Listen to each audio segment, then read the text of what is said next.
السلام عليكم ورحمة الله وبركاته. إن الحمد لله نحمده ونستعينه ونستغفره ونعوذ بالله من شرور أنفسنا ومن سيئات أعمالنا. من يهده الله فلا مضل له ومن يضلل فلا هادي له. أشهد أن لا إله إلا الله وحده لا شريك له وأشهد أن محمدا عبده ورسوله وبعد. Sebelum kita masuk hadis berikutnya, kita lanjutkan cara agar Allah dan Rasulnya itu selalu nomor satu pada diri kita. Karena kita sering tergoda oleh syaitan, ditipu oleh iblis. Kita menomorsatukan keluarga kita, atau harta kita, atau bisnis kita, kolega kita, dan seterusnya dibanding dengan Allah dan Rasul. Contoh sederhana misalnya, cuman sekedar tidak enak, tidak enak,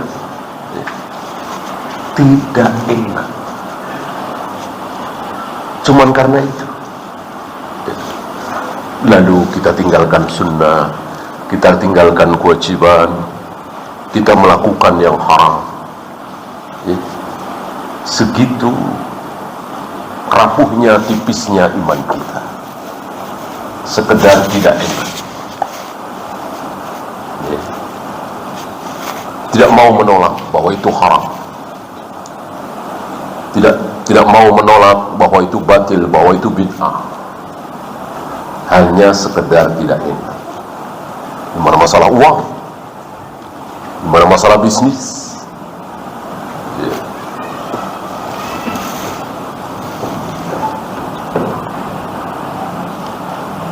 Bagaimana kalau kita diuji seperti Ashabul Ukhdud misalnya, diuji seperti Khabbab bin Arad, Ammar bin Yasir, Sumayyah, atau Nabi Ibrahim, yang karena Allah dan Rasulnya tega menyembelih anaknya. Mereka lulus. Kita belum teruji dengan hal-hal besar seperti itu. Ini sekedar kecil, tidak enak, atau mungkin takut dibilang begini, takut dibilang begitu, sampai tega melakukan yang haram, yang batil, yang bid'ah, yang syirik. Nah, bagaimana nasihat beliau? Ada 1, 2, 3 ya. Dengan 3 cara ini insyaallah 3 atau 4 ya, kita bisa mencintai Allah dan Rasulnya di atas segala-galanya. Saya bacakan yang pertama.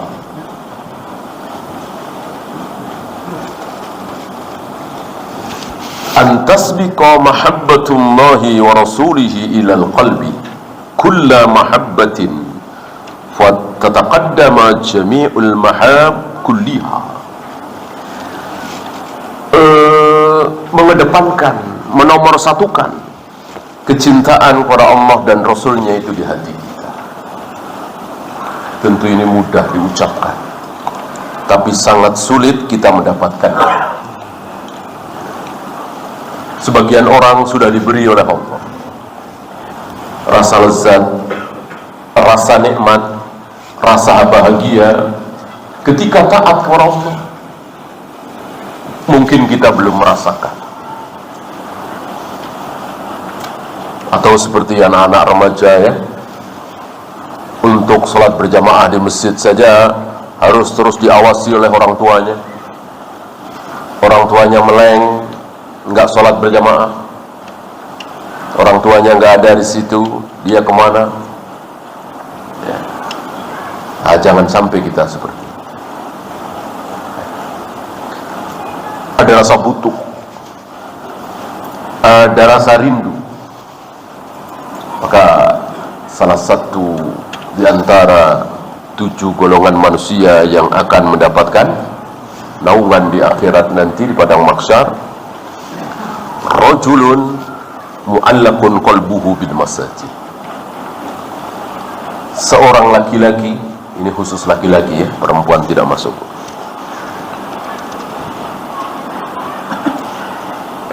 yang hatinya selalu terpaut rindu dengan masjid. Kemana-mana ya dicari masjid untuk sholat berjamaah tentu. Ya.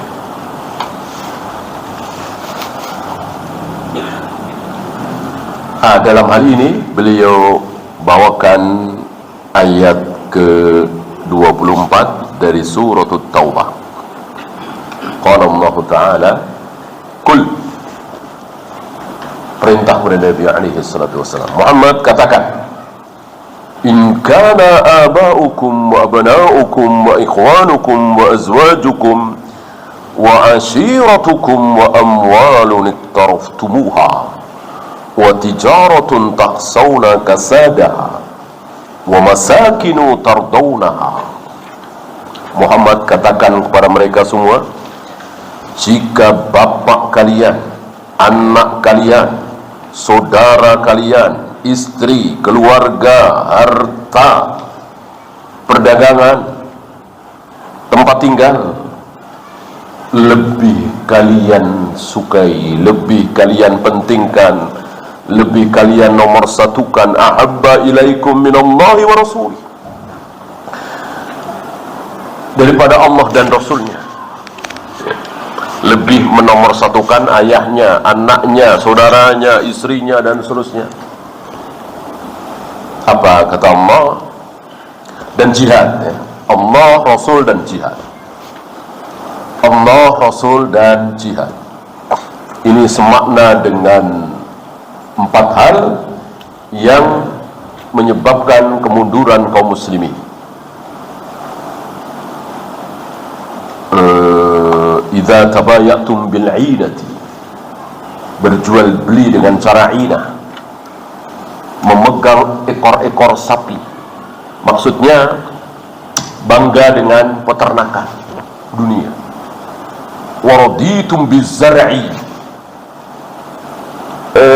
bangga dengan pertanian dunia. Wa taraktumul jihad, dan kalian meninggalkan jihad. Jadi yang sangat dicintai oleh Allah salah satunya jihad. Ketika kaum muslimin tidak ada jihad, terancam di sini. Fatarabbasu, tunggu, hatta ya'ti Allahu bi amri, sampai Allah datangkan keputusannya, kehendaknya. Sebuah ancaman. Ancamannya seperti apa? Tidak disebut. Di dalil lain, di hadis disebut. Apa?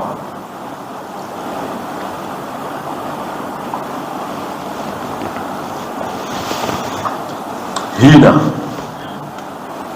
miskin, kalah, terjajah.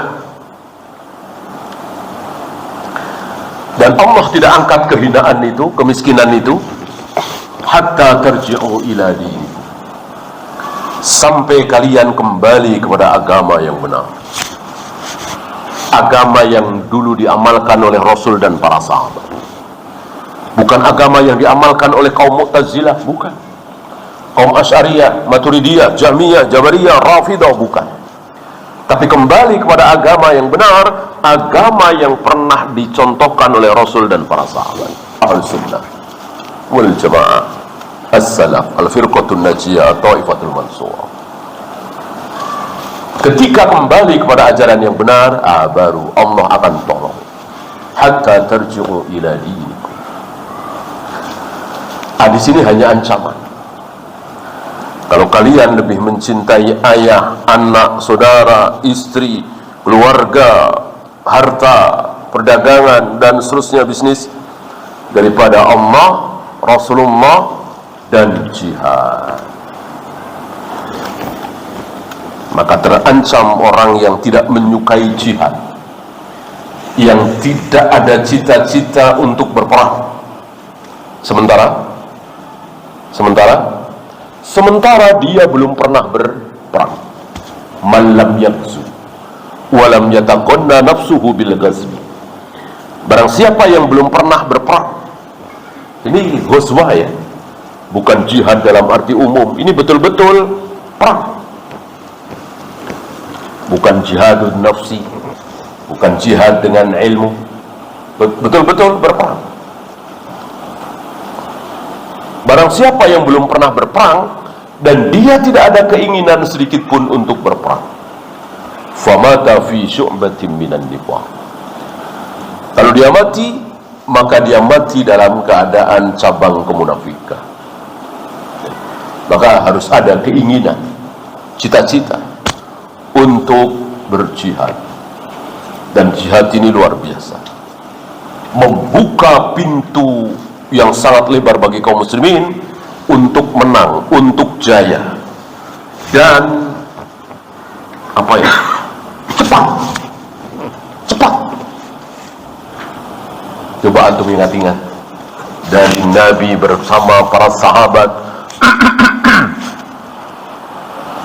Nabi sedang sujud, punggungnya ditimpa dengan isi perut unta, semuanya pada diam, kan rendah sekali, kalah sekali, memalukan sekali.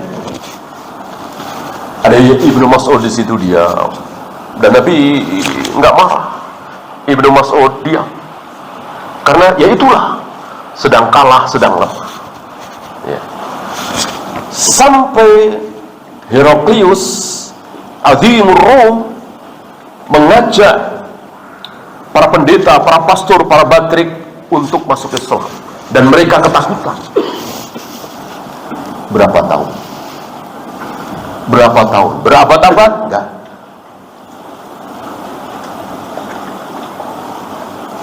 Tidak memakan waktu berabad-abad.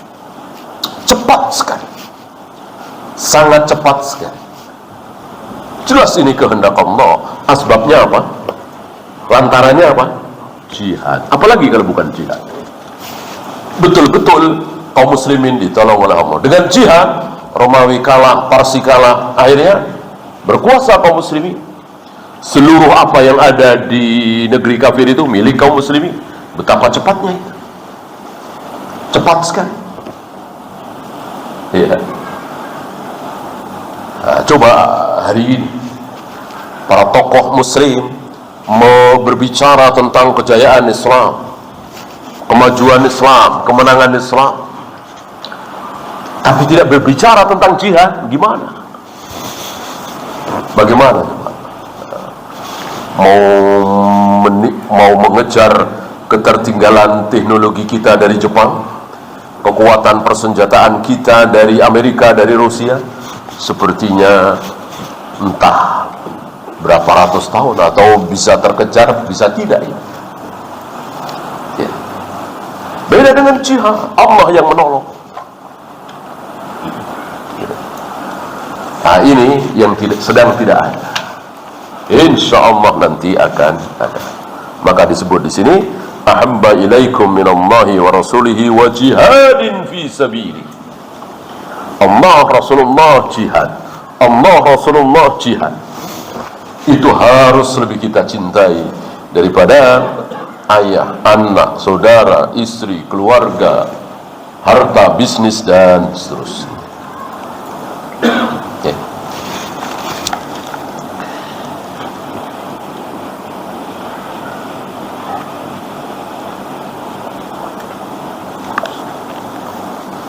Kemudian beliau membawakan bagaimana Umar jujur di hadapan Nabi alaihi salatu wassalam. Saya bacakan ya. Ya Rasulullah, ini ucapan Umar di hadapan Nabi alaihi salatu wassalam. yang kemarin kita singgung sedikit. Ya Rasulullah, la anta ahabbu ilayya min kulli syai'. Demi Allah, engkau lebih aku cintai dari segala sesuatu. Dari ayahku, dari ibuku, dari istriku, dari anakku dan seterusnya. Illa min nafsi, kecuali diriku sendiri. Artinya Umar jujur, yang paling aku cintai ya Rasul, diriku sendiri. Habis itu engkau, habis itu yang lain. Apa ayahnya, apa ibunya, apa anaknya, apa istri. Apa kata Nabi? Wa qala an-nabiy alaihi salatu wassalam, la, tidak. Nabi enggak terima. Walladhi nafsi biyadih, demi zat yang jiwaku ada di tangannya, hatta akuna ahabba ilaika min nafsi, sampai aku lebih engkau cintai dari dirimu sendiri. Sampai aku lebih engkau cintai daripada dirimu sendiri. Berarti Allah dan Rasulnya mewajibkan Umar dan siapapun untuk lebih mencintai Rasulullah daripada dirinya sendiri. Ya. Artinya, ketika ada bahaya mengancam Umar dan Rasul, maka Umar wajib menyelamatkan Rasulullah terlebih dahulu. Setelah itu baru diri Umar.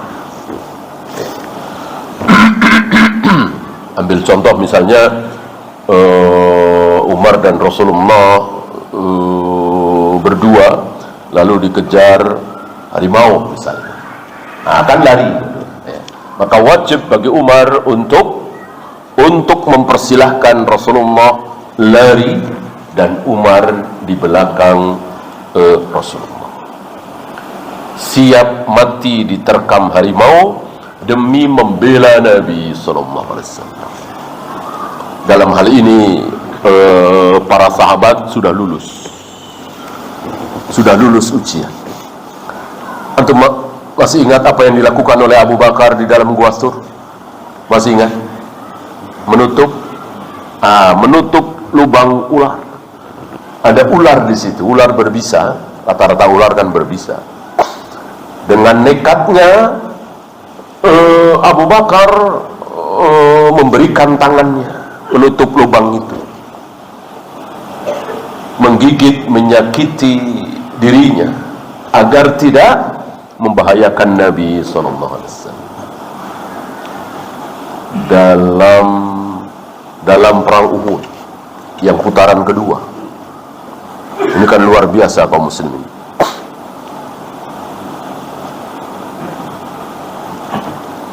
Beberapa sahabat menjadikan badan mereka sebagai tameng untuk Rasulullah sallallahu alaihi wasallam. Salah satunya Mus'ab bin Umair, dan akhirnya gugur. Dan begitulah rata-rata para sahabat, siap mati demi Rasulullah selamat. Nah, ini yang kita belum teruji. Kita belum pernah bertemu dengan beliau. Bagaimana kita siap mati demi beliau selamat? Ya, sekarang sekedar ajaran beliau, sekedar taat kepada beliau, sekedar membela sunnah beliau, kadang kita berat. Tadi sekedar tidak enak. Rupanya jauh antara kita dengan para sahabat, jauh. Maka jangan iri kalau para sahabat diangkat setinggi-tingginya oleh Allah, musuh-musuh para sahabat direndahkan serendah-rendahnya oleh Allah, sementara kita kembali, kita direndahkan serendah-rendahnya oleh Allah. Apalagi saudara-saudara kita di Syria sana, di Syam sana, di Irak sana, ya, di Pakistan sana, di Taliban, seolah Allah merendahkan mereka serendah-rendahnya. Sementara musuh-musuh Islam, orang-orang kafir, Allah angkat setinggi-tingginya. Ya jaya, ya kuat, ya rapi, ya kaya,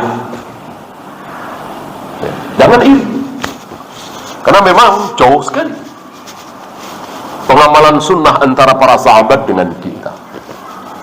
Ketaatan para sahabat dibanding dengan ketaatan kita jauh, sangat jauh.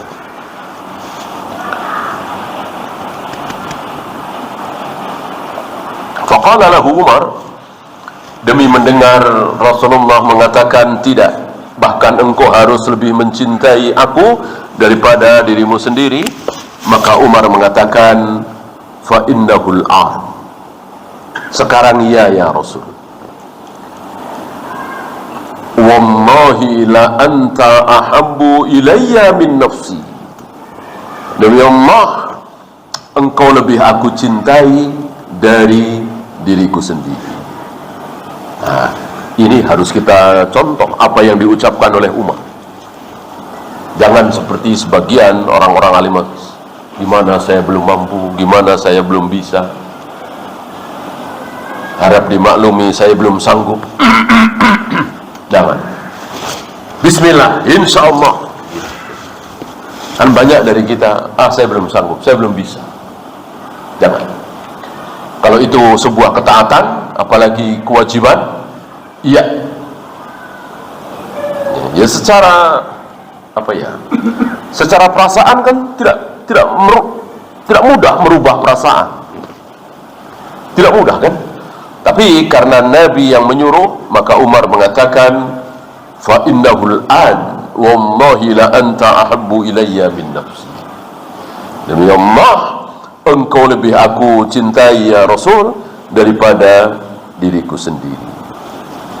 Dan Nabi mengatakan, al-an ya Umar, ya sekarang benar wahai Umar.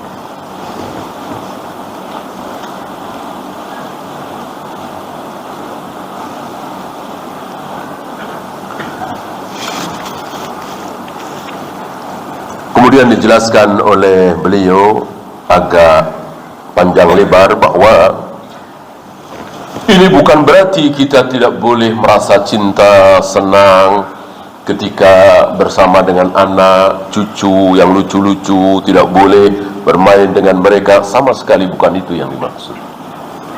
Ya. Tentu itu dilakukan oleh para nabi, para rasul. Bagaimana para nabi, para rasul, orang-orang saleh senang dengan anaknya, dengan cucunya, dengan istrinya, bukan itu yang dimaksud. Apa? Melalaikan kewajiban. Melalaikan kewajiban. Kadang tidak melaksanakan kewajiban, kadang melanggar yang haram. Saking cintanya kepada anak, kepada cucu, kepada keluarga, kepada bisnisnya, itu yang dimaksud. Kalau tidak melupakan kewajiban, ya apa salah.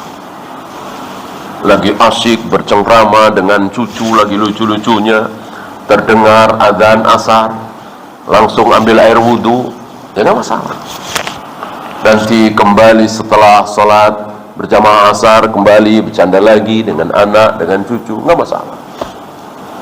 Yang masalah terus asyik bercanda dengan cucu sampai ketinggalan sholat berjamaah atau masbuk, itu yang tercela. Ya. Ini perlunya ilmu. Yang kedua, an takara mahabbatillahi wa rasulihi kulla mahabbatin. Ini masalah kalah dan menang. Jadi kecintaan kepada Allah dan Rasulnya itu harus mengalahkan seluruh kecintaan kepada siapapun.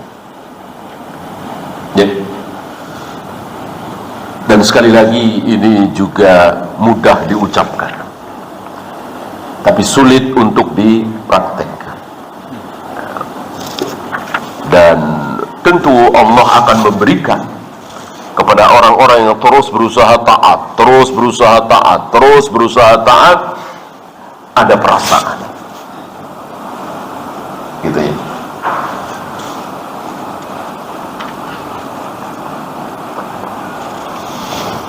Saya bacakan ayat yang dibawakan oleh beliau, Al-Baqarah 1. 165, 167. Qala Allah Ta'ala, wa minan nasi man yattakhidhu min dunillahi andadan. Di antara manusia ada yang menjadikan andad. Andad jamak dari nid.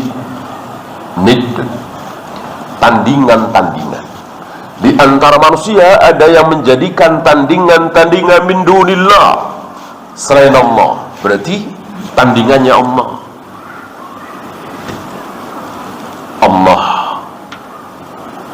Allah menyuruh, dia taat.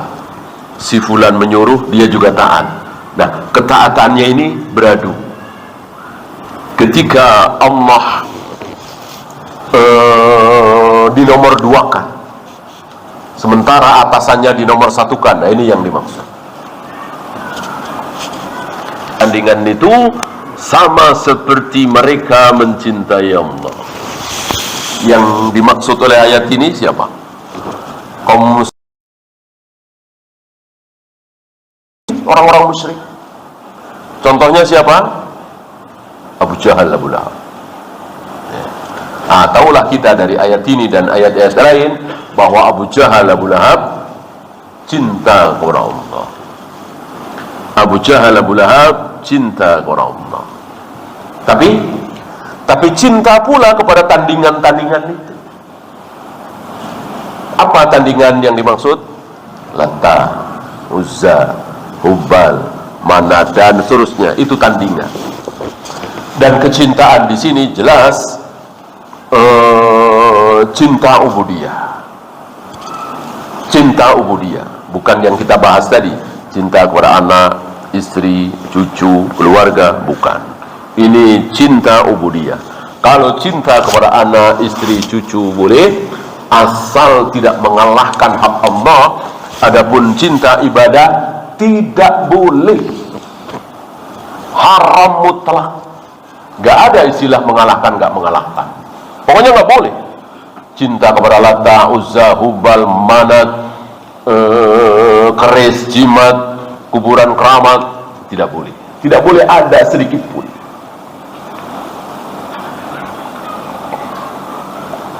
Dan itu gak masuk akal.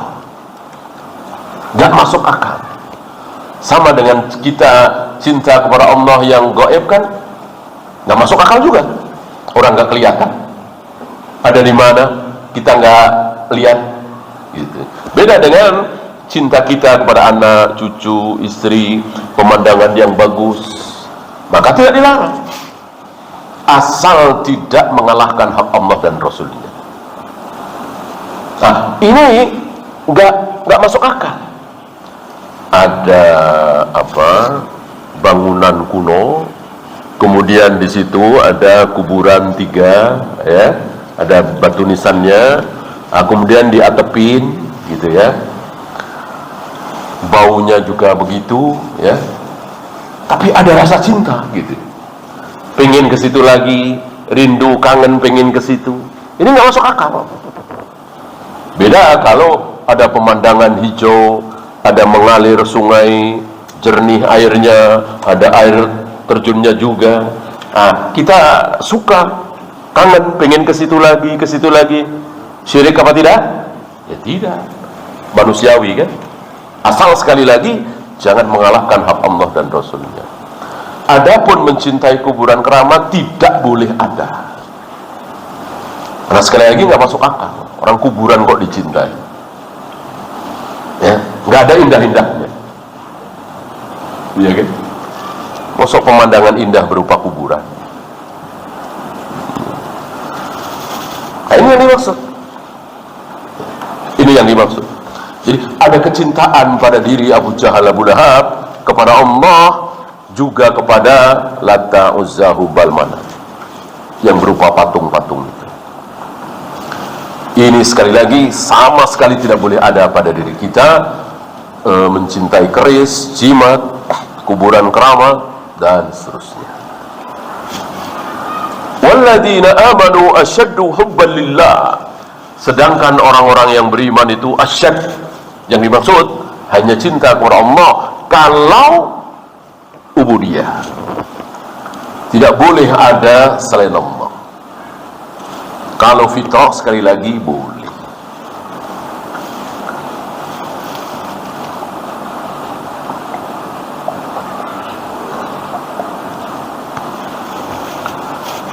Kemudian ayat berikutnya menggambarkan bagaimana penyesalan para pengikut. Penyesalan para pengikut karena yang diikuti itu tidak tanggung jawab. Siapa yang tidak akan tanggung jawab ketika diikuti? Jaham bin Safwan, Ja'ad bin Dirham, Bisir bin Qiyas al-Marisi. Ini kita bicara kaum muslimin ya. Kalau kafir kan udah jelas. Syekh Siti Jenar atau Khomeini, kan banyak pengikutnya. Banyak pengikutnya. Mengikuti tokoh-tokoh sesat ini dalam kesesatannya. Nanti di akhirat, nanti di neraka, mereka tidak mau tanggung jawab. إِذْ تَبَرَّأَ الَّذِينَ اتُّبِعُوا مِنَ الَّذِينَ اتَّبَعُوا. Ketika orang-orang yang diikuti itu tabarra, berlepas diri, gak mau tanggung jawab terhadap orang-orang yang mengikuti, gak mau tanggung jawab. Di dunia mereka luar biasa sombongnya, udah ikutin saya tanggung ya. Saya mesantren 25 tahun, guru-guru saya begini, udah ikuti. Saya bilang sifat Allah 20, ya udah 20, ikuti saja. Guru-guru saya begitu. Tanpa ayat, tanpa hadis, tanpa manhaj, tanpa qala Allah wa qala Rasul, tanpa manhaj para sahabat, tanpa kaidah law kana khairan lasabaquna ilaihi.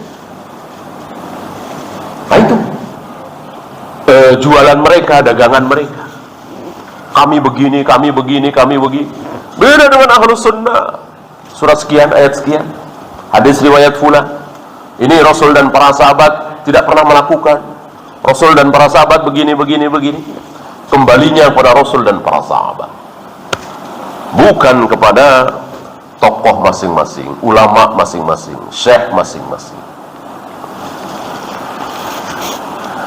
Wara'awul azab, dan mereka telah melihat azab itu.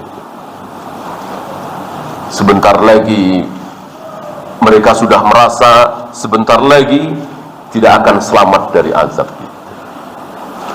Wa taqatta'at bihimul asbab, asbab itu sudah terputus, nggak ada asbab lagi.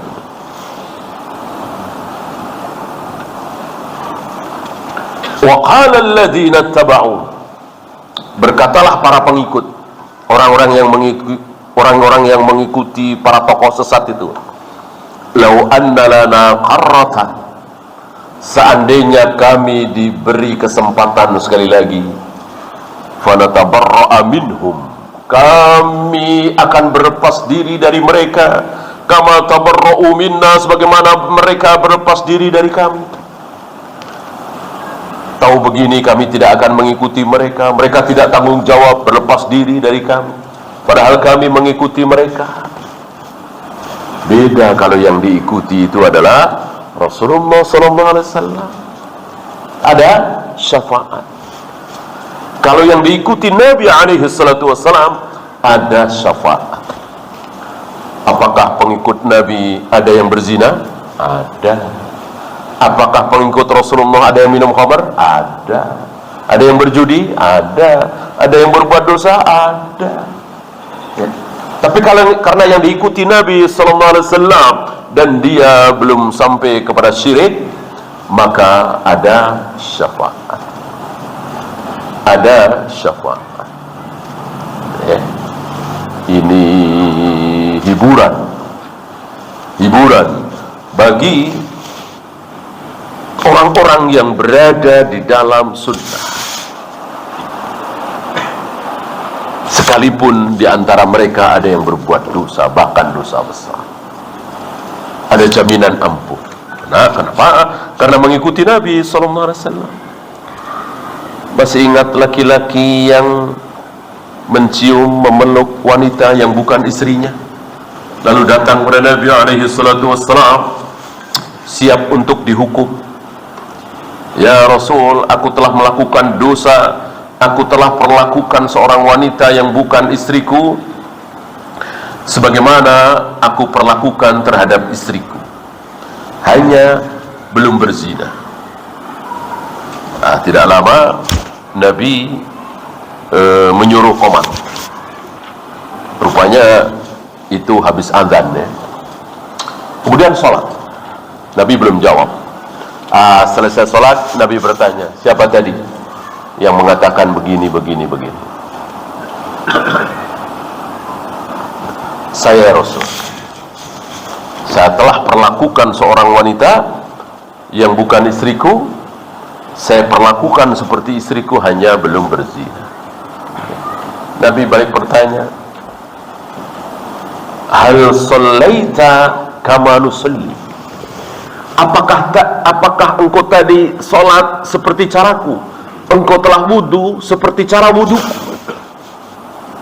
Dijawab, iya. Aku telah wudu sebagaimana cara wudumu ya Rasul. Aku telah sholat sebagaimana cara sholatmu. Apa kata Nabi? Qad ghafarallahu dzunubak.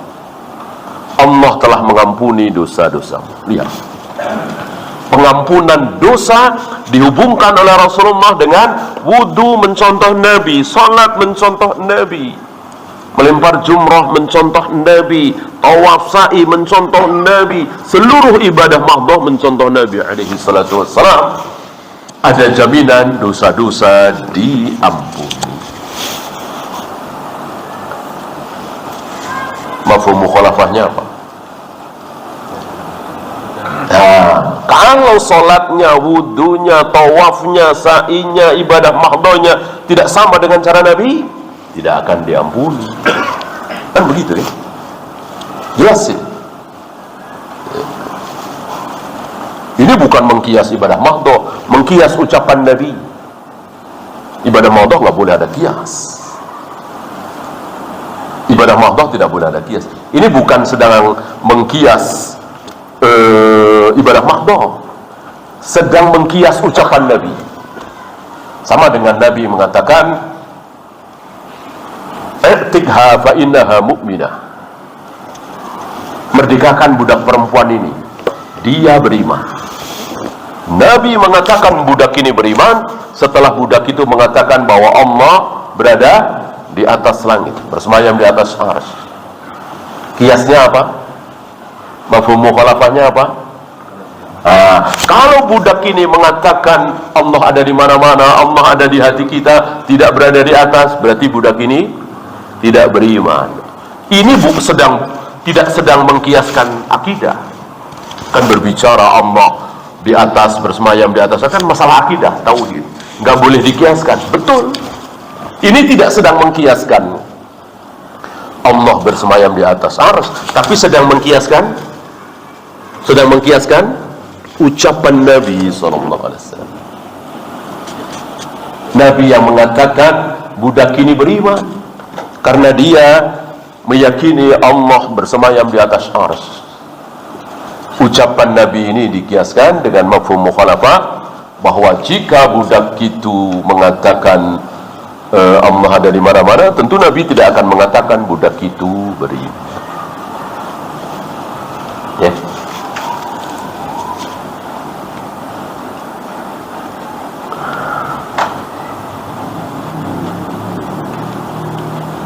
Selanjutnya, ayyakuna Allahu wa rasuluhu awlal asya bitta'dzib. Kalau tadi cinta, sekarang ta'dzib.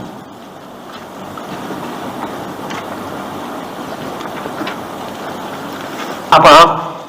Membesarkan, menjadikan Allah dan Rasulnya itu paling besar, nomor satu. Oleh karena itu, jangan disebut belakangan. Ketika kita menyebut Allah dan Rasulnya, ayah ibu kita, pemimpin kita, negeri kita, maka jangan pernah Allah dan Rasulnya menjadi nomor 3. Nomor 5, ya, Allah dan Rasulnya harus nomor 1.